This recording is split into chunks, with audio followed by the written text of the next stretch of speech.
Os povos originários aqui da América são vistos normalmente como inferiores desde a chegada dos europeus. Provavelmente a mais famosa citação do historiador português Pedro de Magalhães Gândavo, em pleno século XVI, foi dizer que a língua dos índios por todo o litoral não tem 3 letras, abre aspas. Não se acha nela nem F, nem L, nem R. Coisa digna de espanto, porque assim não tem fé, nem lei, nem rei, e desta maneira vivem sem justiça e desordenadamente. Fecha aspas. A citação é surrealmente interessante, porque ao falar assim das sociedades indígenas, o Gândavo só estava escancarando toda a ignorância e o preconceito que ele e a sociedade europeia dele tinham. Porque, vale lembrar, as sociedades indígenas tinham fé, só não era fé católica. Tinham regras que organizavam aquela sociedade, só não eram as leis europeias. Tá bom, reis eles não tinham. Realmente, por toda a costa, por mais diferentes que fossem as tribos indígenas, os grupos indígenas, eles não tinham um parasita inútil sustentado por toda a sociedade. Mas sim, eles eram organizados e tinham sociedades justas ao seu modo. No entanto, esta forma preconceituosa de ver as sociedades indígenas perdurou durante toda a história da colônia e perdura até hoje. Só para citar o exemplo que mais me interessa neste vídeo, veja, por exemplo, a poesia indígena. É comum na escola se trabalhar com poesia portuguesa, com poesia brasileira, com sorte até com poesia de outros países. Só que nem de longe se cogita em se ensinar poesia indígena, em mostrar poemas indígenas. Em 1858, durante o Império, Machado de Assis fala sobre os poemas escritos pelos povos originários nos seguintes termos, abre aspas, a poesia indígena, bárbara, a poesia do Boré e do Tupã, não é a poesia nacional. O que temos nós com essa raça, com esses primitivos habitadores do país, se seus costumes não são a face característica da nossa sociedade? Rapaz, tá certo isso? É, credo, né? Não é fácil ver um Machado de Assis falando o que a gente tem com essa gentinha. Mas a poesia indígena é mesmo bárbara, pobre e irrelevante? Devemos continuar ignorando-a, fingindo que ela não existe? Eu acho que não. Claro que não é fácil trabalhar com poesia indígena. Só o fato de eu estar aqui falando em português, e portanto cada poema que eu for analisar, eu tenha que analisar uma tradução, já se perde boa parte do original.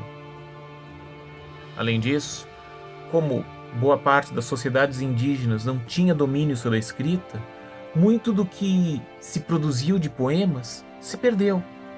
E a tradição oral sempre é imprecisa, acaba sendo modificada com o passar do tempo.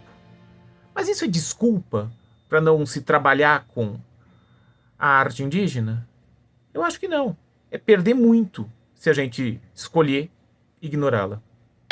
A categoria índios, como os colonizadores europeus muitas vezes viam e algumas pessoas infelizmente ainda veem, não é exata. Enxergar os indígenas todos como um grupo só, coeso e com as mesmas características, não é apenas empobrecedor, é errado mesmo.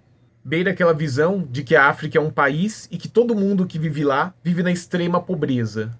No entanto, mesmo sabendo que os povos indígenas são muito diversos, existe uma característica comum na maior parte da poesia produzida pelos povos originários.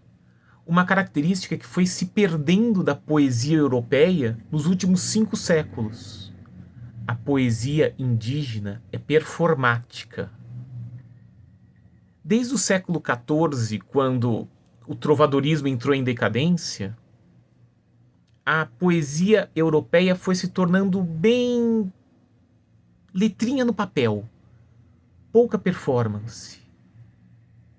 Isso, claro, não é um demérito. Existe muita poesia extremamente boa produzida por europeus e povos que foram colonizados pelos europeus. Só que não é uma poesia de caráter performático. Para deixar claro o ponto, vou ler 2 estrofes do Poema de Sete Faces, do Carlos Drummond de Andrade. Quando nasci, um anjo torto, desses que vivem na sombra, disse: vai, Carlos, ser Goethe na vida. As casas espiam os homens, que correm atrás de mulheres. A tarde talvez fosse azul, não houvesse tantos desejos. Perceba que os gestos que eu fiz na nossa cultura herdeira da europeia são gestos completamente irrelevantes. Na poesia indígena, entretanto, a performance é essencial. A poesia dos povos originários era performática há 5 séculos e ainda é hoje. A poesia indígena é indissociável, ela não se separa da música, da pintura corporal, da interpretação, da dança. O pesquisador Anthony Seeger, que conviveu com o Suyá, conta que, abre aspas, sempre que eu cantava, os Suyá denominavam o que eu fazia de nigeri. Mas nigeri significava tanto uma canção, melodia, como os movimentos que a acompanhavam. Posição e dança são assim uma parte integrante da música, sendo todos parte de um único ato comunicativo chamado nigeri. Claro que muito melhor do que descrever isso é mostrar. Veja a poeta Márcia Huayna Cambeba, dos amazônicos Cambeba, recitando um poema no Canal Curta. Amazônidas, somos filhas das ribanceiras, netas de velhas benzedeiras, deusas da mata molhada. Temos no urucum a pele encarnada, lavando roupas no rio, lavadeiras, no corpo o gingado de carimbozeiras. Temos a força da onça pintada, lutamos pela aldeia amada, mas viver na cidade não tira de nós o direito de ser. Nação, ancestralidade, sabedoria, cultura. Somos filhas de Nhanderu, Seneru, Nhandeci. O Brasil começou bem aqui. Não nos sentimos aculturadas. Temos a memória acesa e vivemos na certeza de que nossa aldeia resistirá ao preconceito do invasor. Somos a voz que ecoa. Resistência? Sim, senhor.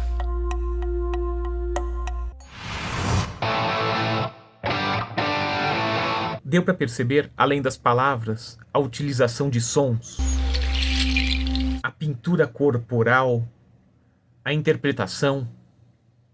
Sim, claro, esse é um exemplo contemporâneo. Mas eu posso ir bem mais para trás e citar, por exemplo, o canto da caça da anta dos Bororo. Os cantos de caça são entoados pelos Bororo na noite anterior de uma caçada coletiva. Trata-se de um poema de tradição completamente oral, que pode ter se modificado com o passar do tempo, mas que os Bororo afirmam que se manteve parecido com isso por gerações. O líder da caçada começa o poema e impõe o ritmo.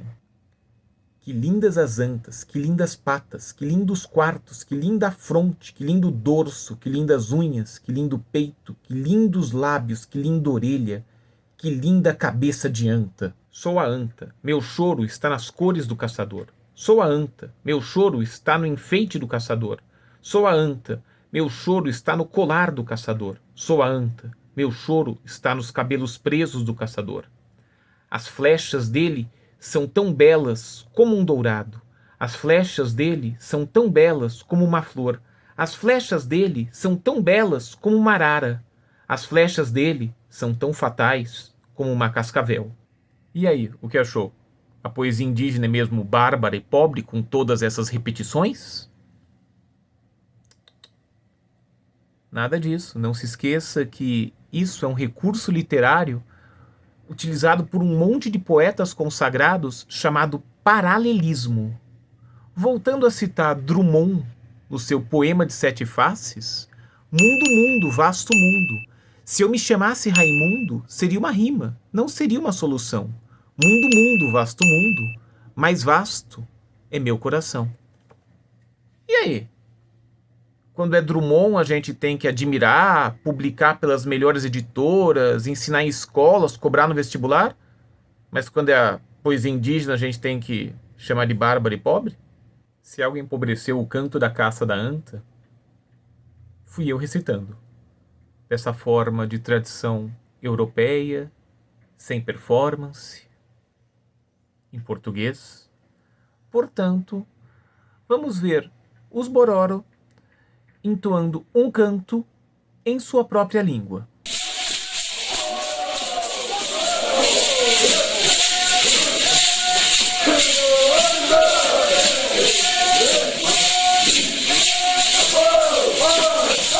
E para que você possa ver boa parte dos elementos que eu expliquei e analisei neste vídeo, veja o Candupuri recitando o poema Coiá na língua do povo Puri.